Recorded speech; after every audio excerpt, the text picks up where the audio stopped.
Estamos ahora con Guadalupe Arqueros, con la que vamos a hablar de un tema que está muy en boga, que está muy a flor de piel y que genera también, así como genera muchas adhesiones, también genera muchas resistencias. Hola Guadalupe. ¿Qué tal, Eduardo? ¿Cómo estás? Bien. Un gusto, ¿eh? Gracias por la invitación. ¿Quién es Guadalupe Arqueros? ¿Quién es Guadalupe? Bueno, yo soy, la hija de Judith y del Bocha. Mamá estuvo detenida, era montonera, nací acá en Corrientes y mi viejo está desaparecido. Yo estudié, también militante montonero, ya que preguntás quién es, no era, pero bueno. Soy licenciada en filosofía, estudié en la Facultad de Humanidades, soy magíster, soy doctoranda en estudios de género y soy investigadora de la Facultad de Humanidades con lugar de trabajo en un instituto del CONICET que se llama IGI, que está ahí en Resistencia. Que es el Instituto de Investigaciones Geohistóricas. Exactamente, el único instituto de ciencias sociales que tiene el CONICET en la región. Y ahí dirijo una línea de trabajo que se llama Diversidades Sexuales, Género y Feminismo. Y ya que lo mencionaste... O sea, que salió el tema. ¿En qué en mucho, poco, mediano, te condiciona esa historia familiar en las decisiones que tomaste a la hora de generar tu carrera universitaria y los temas que tocas? Claro. Siempre en casa se habló de política, todo el tiempo, es decir, se discutía de política entre mis abuelos. Mi vieja, cuando vuelve de Devoto, empieza a hablar de política en la mesa todos los días, continuó su militancia, se juntó y se casó con otro ex detenido.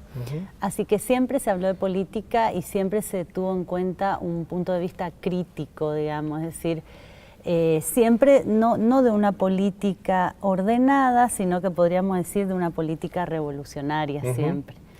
Eso lo continuaron mis hermanas, mi hermano un poco también, y bueno, yo retomé eso, yo siempre fui un poco reactiva a eso, primero porque no lo entendía, segundo porque de alguna manera yo entendía que esa elección de mis padres me había alejado de ellos, no porque ellos quisieran, sino porque nos habían separado, digamos, el advenimiento de la dictadura cívico-militar. Entonces yo siempre fui un poco reactiva a eso. Pero después, con el tiempo me di cuenta que lo canalicé a lo que yo considero que son las verdaderas luchas políticas de este momento, que son hasta un poco más revolucionarias todavía que la de ellos, que es, digamos, la emancipación de los derechos de las mujeres y de cualquier otra subjetividad femenina, ¿no? ¿Qué es el género? ¿Qué es el género? ¿Y por qué hoy, en el 2019, nos preguntamos y todavía estamos reflexionando sobre este punto? Claro. La verdad es que es el concepto de género y el hecho de que nosotros lo discutamos ahora, yo lo siento y lo pienso como un salto evolutivo de Occidente, porque eso también lo tenemos que aclarar de entrada, digamos, esta discusión se da en Occidente y se da con mucha potencia en América Latina, ¿no es cierto? Individualizar el concepto de género nos permitió separar la genitalidad biológica, digamos, de los roles y las actividades sociales que se asignan a cada sexo, ¿no? A cada portador, portadora de esa genitalidad. Eso para decirlo de una forma como de divulgación, ¿no es cierto? Entonces, ¿qué quiere decir que permitió separar? Que lo que hace es poder decir, no por haber nacido de esta manera con este biocuerpo, este tiene que ser tu cuerpo y tu rol social siempre. Esa construcción del rol sobre el cuerpo en realidad es una construcción sociohistórica y política, ¿no? Y ahí es donde está el nudo de la discusión. Exactamente, ¿no? Es decir, pero bueno, este concepto muy poderoso que empieza en la década del 70, que es el concepto de género, el feminismo no empieza en esa década, ¿no? Empieza, estamos ya en la cuarta ola, digamos, pero empieza en el siglo, al comienzo del siglo XX. Pero este concepto lo que permite es deslindar. Entonces, digamos que aunque una persona sea heterosexual, homosexual, lesbiana, lo que sea que sea su identidad, esta conceptualización permite que uno sepa que son opciones y que son construcciones, digamos, ¿no? Que no son naturales. El enemigo del género, el enemigo de las y los feministas, de las trans, es esta supuesta naturaleza. Entonces, hecho dado naturalmente. Exactamente. Esto que nos han dicho, bueno, naturalmente, ¿no? Ese es el gran enemigo y eso es lo que la ciencia social está desarmando. ¿Por qué entendés que el Estado, los funcionarios y también los ciudadanos comunes tendrían que entender sobre género? ¿Por qué deberían, y por qué en todo caso se le reclama al Estado que debería implementar políticas de género? Porque primero que nada hay una mitad de la población que en este momento está sufriendo un tipo de delito, vamos a decirle delito todavía, un tipo de delito que tiene una sola explicación, digamos, que no es un delito que es un atentado contra la propiedad, o sea, que un atentado que podría haber en cualquier régimen capitalista, digamos, no es un atentado contra qué sé yo, una venganza mafiosa, es un tipo de delito específico que están sufriendo las mujeres y otras identidades subalternizadas, que tiene que ver con una manifestación de poder que solo se explica desde el punto de vista del género, ¿entendés? Es decir, hay una parte de la sociedad que está amenazada y reacciona violentamente, no para robar, no para vengarse, sino reacciona porque otra parte ha cambiado sus comportamientos. Vamos a volver sobre ese tema. Sí. Entonces, esa es la urgencia, digamos. Aparte, la otra urgencia es que las niñas y los niños que están naciendo, que estamos criando, adolescentes, están manifestando otra forma de experimentarse sus identidades, ¿no?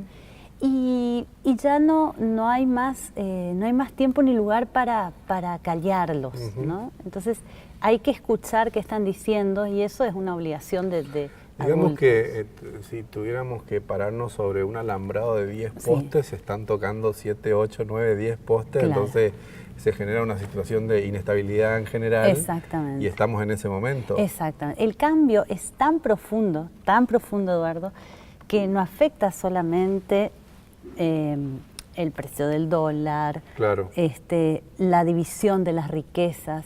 El cambio que trae la discusión sobre los géneros afecta nuestros vínculos más íntimos, digamos, es decir, se empiezan a replantear cosas que tienen que ver, ámbitos que nunca se habían discutido. Exactamente. Entonces, y ahí también choca con otros poderes que sí discutían esas intimidades, como el poder religioso, ¿no es cierto? ¿Qué pensás en general de la participación de la mujer en la vida pública de Corrientes? Claro, bueno, eso, la segunda parte de la pregunta anterior tenía que ver con las políticas públicas, ¿no? Estuve discutiendo, conversando hace un tiempito, hace unos días, digamos, y sé que acá está justamente el tema en boga. ¿Por qué el Estado tiene que impulsar políticas públicas, dentro de ellos el cupo y la paridad? Porque es una obligación del Estado reequilibrar ahí donde los ciudadanos y ciudadanas no equilibran solos. La discusión sobre el feminismo trae una redistribución del poder que toca intereses que nadie quiere soltar, digamos. Es decir, yo tengo un privilegio, yo también ostento privilegios, yo soy profesora universitaria, yo tengo determinados privilegios que no quiero soltar. Entonces, cada vez que alguien quiera discutir mis privilegios, lo tiene que hacer con mucho poder y ahí es donde interviene el Estado, digamos, redistribuyendo, impulsando. Hay una discusión fuerte sobre el cupo y la paridad que tiene que ver con que supuestamente las personas llegan por un mérito propio, ¿no? Por un brillo intelectual y un talento. En realidad el Estado está ahí para decir, solo algunos llegan así. Este colectivo no ha llegado de ninguna forma y hay que impulsarlo, hay que empujarlo un poquito, ¿no? Hay que forzar a esa participación, sí, y ahí aparece la necesidad. Porque ahí tenés varias cosas, ¿no? Porque ahí tocas que quien meritúa el mérito es el hombre, en general. Lo otro es que lo que se le pide a la mujer... ¿Qué es el hombre cuando vos decís el hombre? ¿Decís hombre o decís varón? Claro, el varón. El varón, está bien.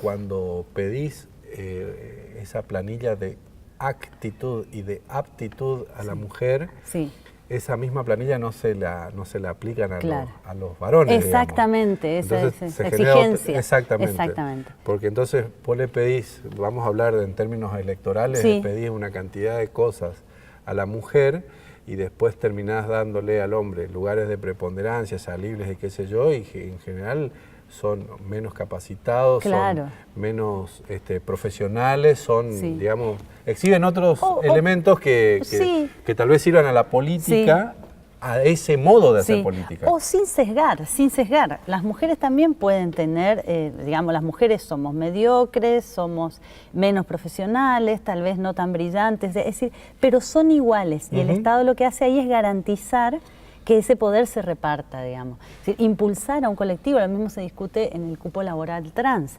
Impulsar a un colectivo que históricamente no hace, en el cupo laboral trans eso es muy claro porque las compañeras y compañeros trans nos llegan a 40 años de edad, por ejemplo. Entonces, o no terminan la secundaria por el bullying que reciben, entonces van dejando. Entonces tampoco tienen formación, son muy pocos y pocas acá en la región que se han recibido. Y eso genera una circularidad, digamos, entonces, que los excluye. Exactamente. Entonces el Estado ahí garantiza, por supuesto, garantiza empujar a ese colectivo, ¿no? Como cualquier colectivo, yo creo que vos me preguntabas por la participación política de las mujeres, va a haber exponentes mucho más preparados y van a ser pocos, digamos, que en el caso de Corrientes. Pero eso va a llevar un tiempo de formación.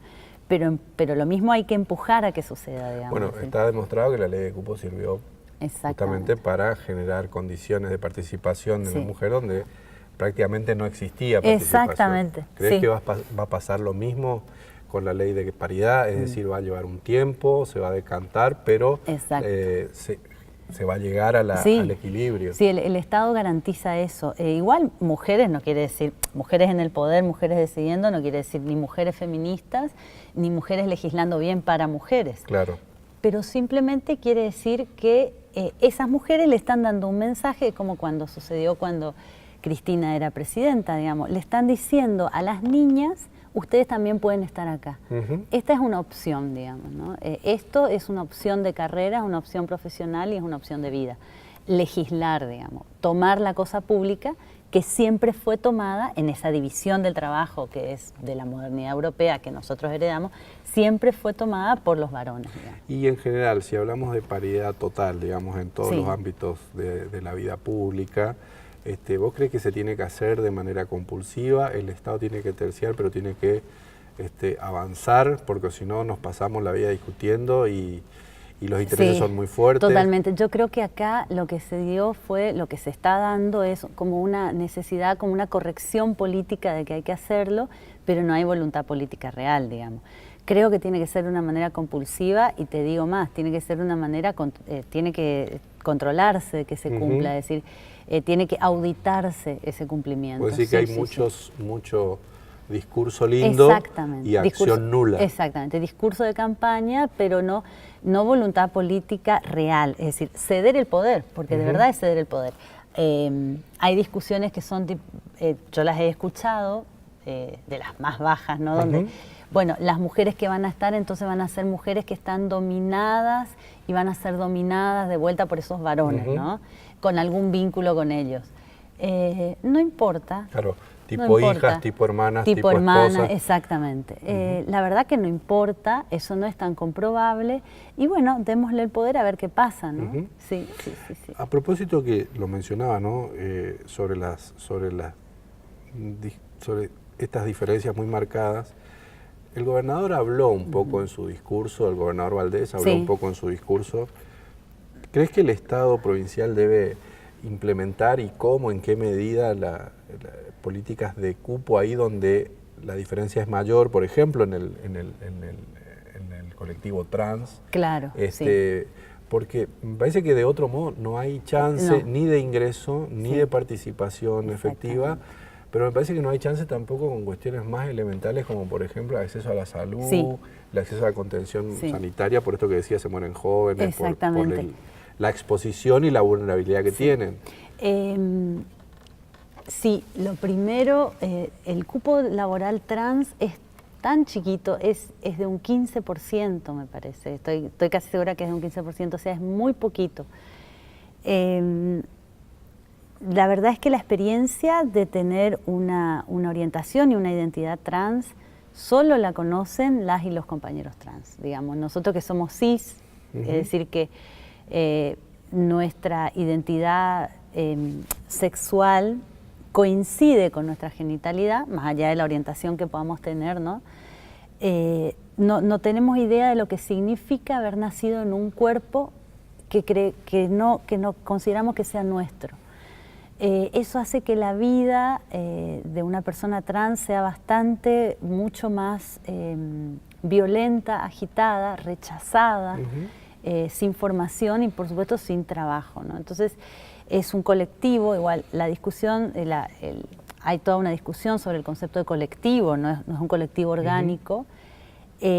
También es muy poco lo que le significa al Estado incluir un cupo laboral trans y es mucho lo que le significa a la comunidad y te repito, a las niñas positivo. Exactamente, a las niñas y niños que están naciendo con esas identidades, que siempre hubo y que ahora tienen como un poquitito más de permiso para manifestarse. Eso es lo que se llama empoderamiento.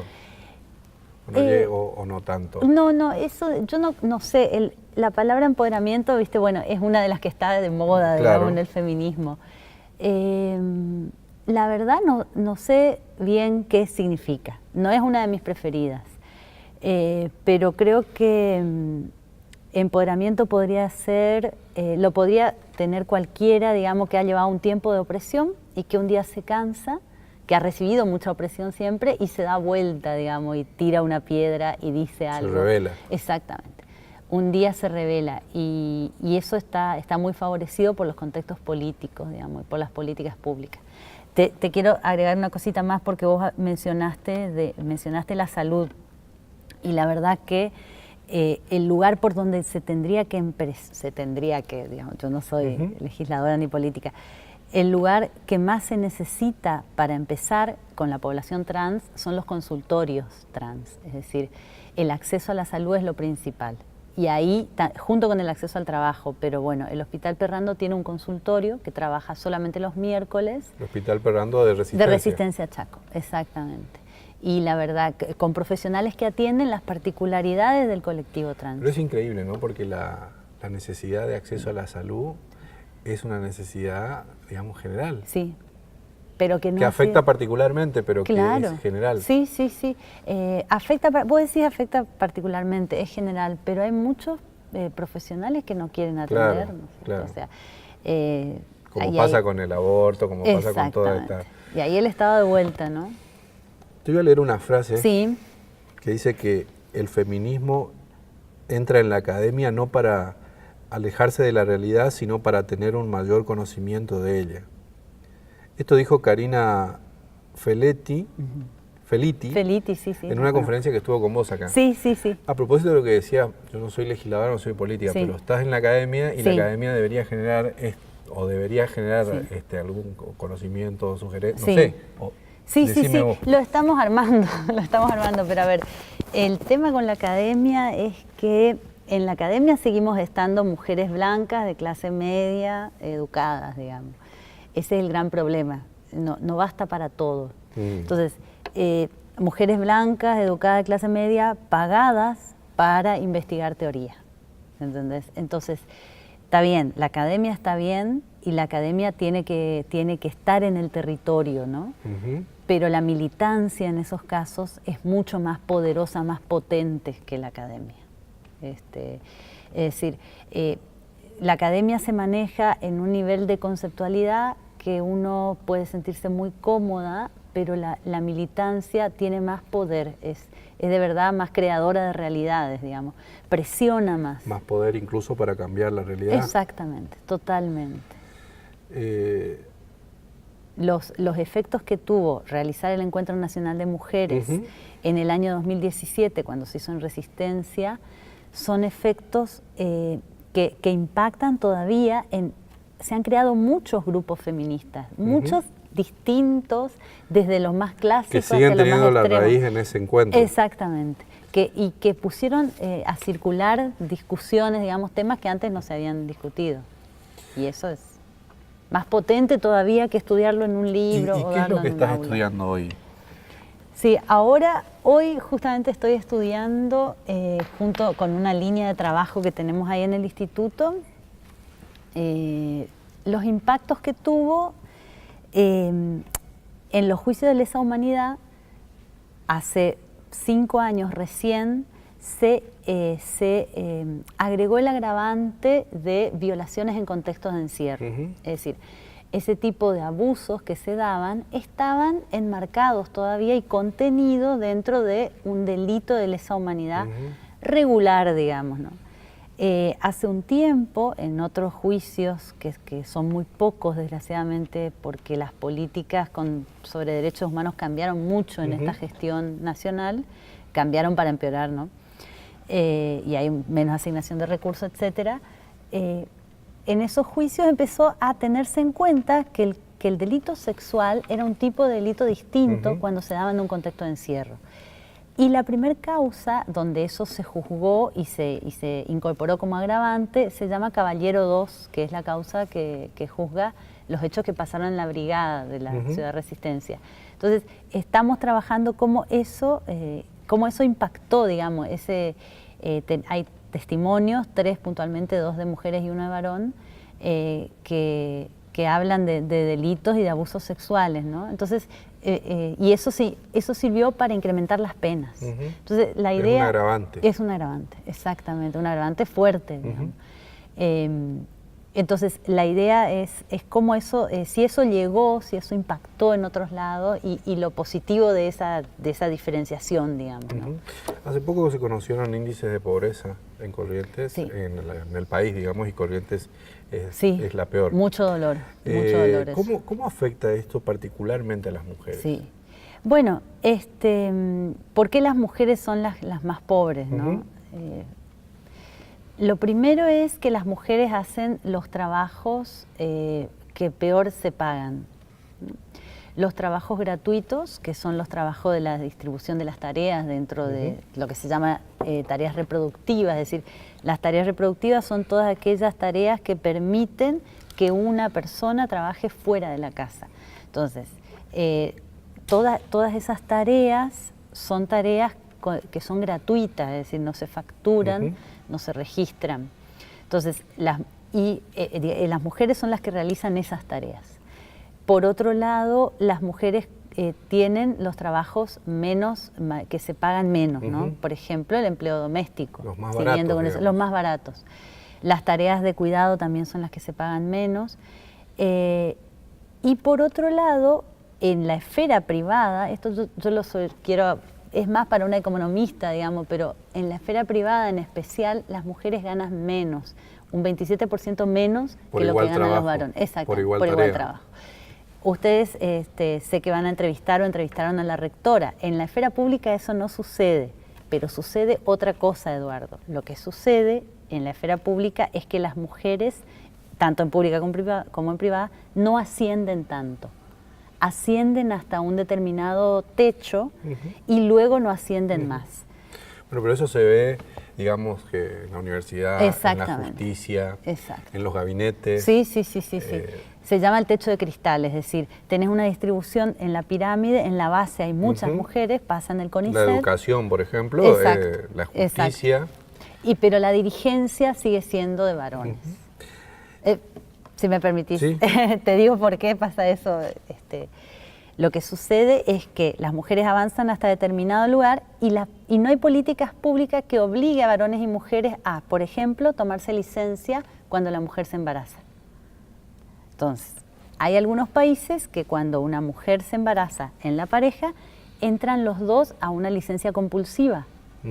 Eso hace que haya una homeostasis en el campo laboral, porque esta mujer ya no puede, va a tener un tiempo de estar de licencia y no ascender laboralmente, pero tampoco este varón lo va a poder hacer, ¿entendés?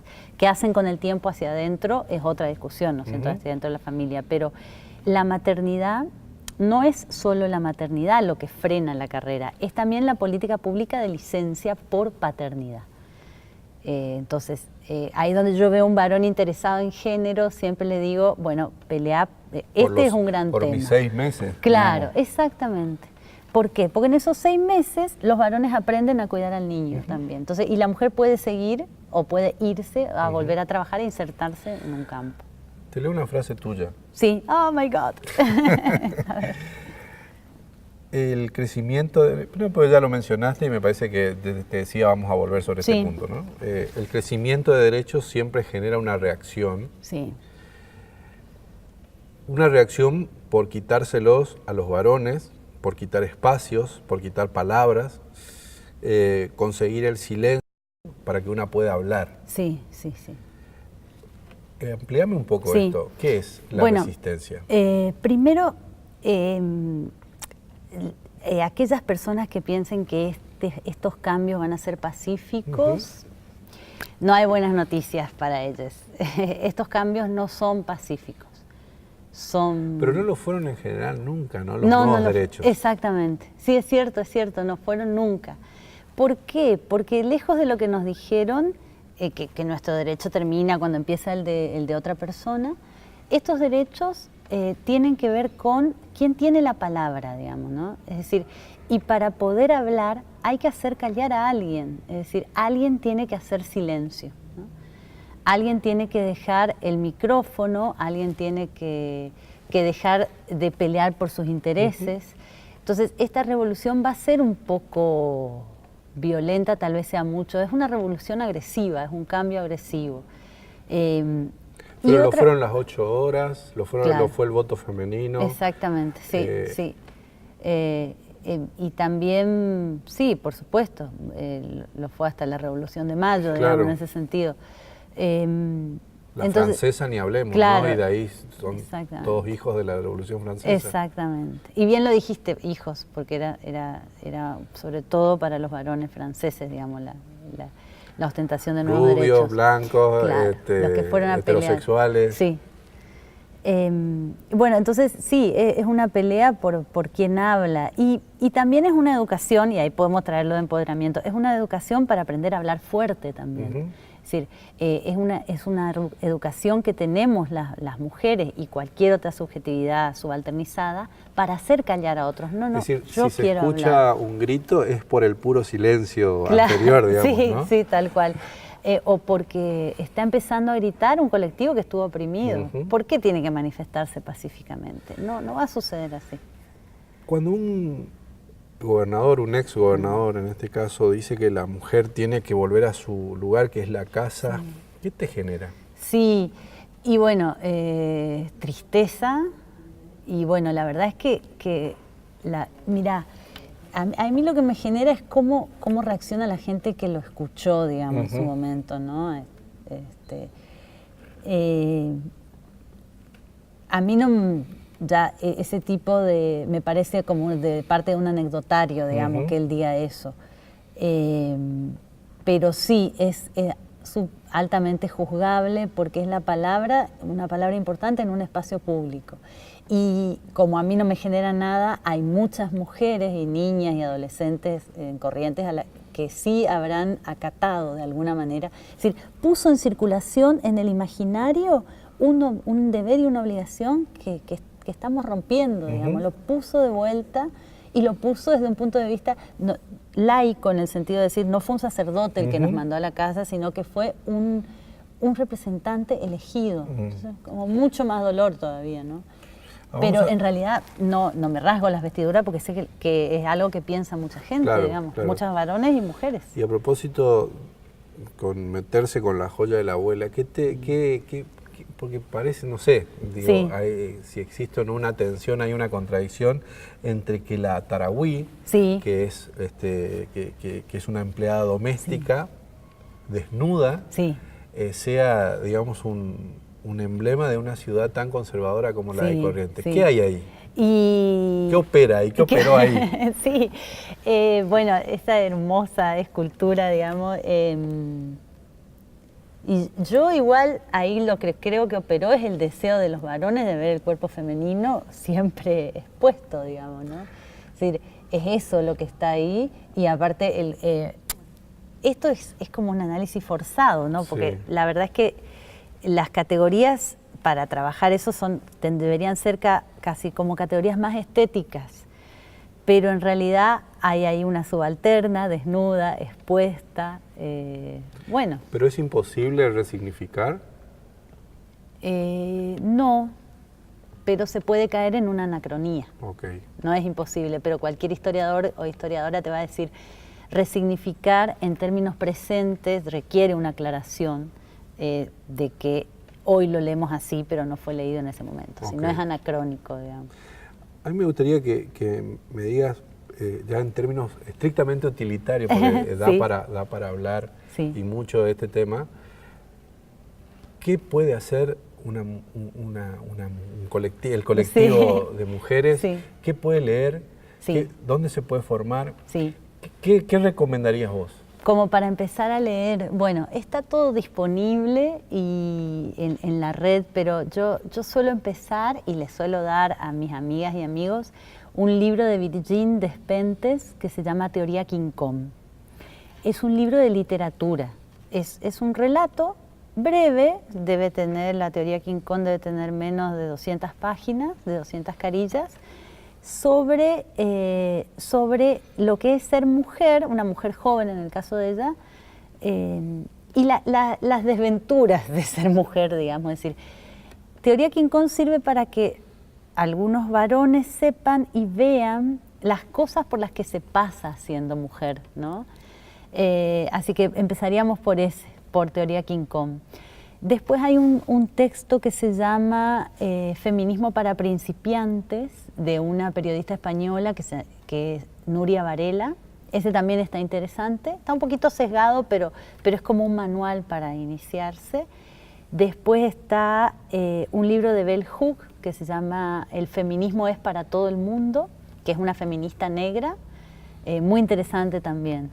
Y después se puede empezar por donde sea. ¿Por qué? Porque el cambio es un cambio ético, no conceptual. ¿Entendés? Es decir, no es un cambio conceptual, no es un cambio que uno realice cuando aprenda el concepto.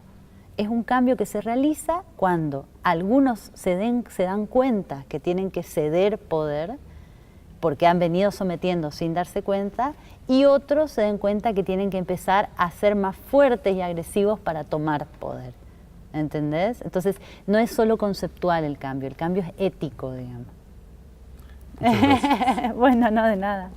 Gracias a ustedes.